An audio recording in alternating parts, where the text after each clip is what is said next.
তারপর এই তিনটা প্রোডাক্ট দেখিয়ে দিই। এটা হচ্ছে ট্রিপল হোয়াইট, এটাও দেখতে পাচ্ছেন একদম মোটামুটি অরিজিনালের মতো কাছাকাছি অ্যাকুরেসি অ্যান্ড ট্রিপল হোয়াইটের প্যাডিংটা কিন্তু নেটিং আকারে থাকে, ঠিক আছে। চিনবেন কীভাবে 1:1? অনেকে কমেন্ট করে। চিনার জন্য আপনাকে নিজের খাটতে হবে, ঠিক আছে। আপনি এই প্রোডাক্টটা যদি কিনতে চান ট্রিপল হোয়াইট, সেক্ষেত্রে আপনি ইউটিউব করবেন বা গুগল করবেন, গুগল করে মিলাবেন যে আসলে প্রোডাক্টটা কতটা কাছাকাছি, ঠিক আছে। তাহলে আপনি বুঝবেন যে 1:1 গ্রেড কিনা।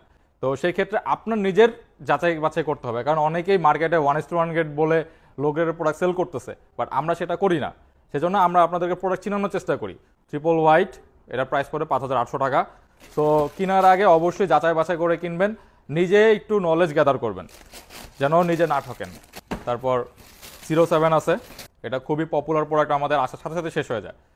এটা লেদারটাও খুবই ভালো কোয়ালিটির, অ্যান্ড এটা কিন্তু ব্ল্যাক অ্যান্ড হোয়াইট কন্ট্রাস্টে খুবই সুন্দর একটি প্রোডাক্ট। এটাও 5,800 টাকা প্রাইস। অ্যান্ড লাস্টলি এটার ট্রিপল ব্ল্যাকের কিন্তু অনেক লো কোয়ালিটির প্রোডাক্ট হয়, এটা একটু শাইনি আকারে থাকবে। আপনার লো কোয়ালিটিগুলো দেখবেন যে ফেড আকার আছে, মানে সোলটা যে কালার রিফ্লেক্ট করতেছে না, শাইন করতেছে না, এরকম আকারে থাকবে। এটা 1:1 গ্রেডের কপি, সেজন্য অরিজিনালের কাছাকাছি যতটা করা যায় সেভাবে এটা বানানো হয়েছে। অ্যান্ড আমরা ওই বেস্ট কোয়ালিটিটাই এনে থাকি, যেটা আমরা পাই সবচেয়ে বেস্ট কোয়ালিটি, সেটাই আমরা এনে থাকি।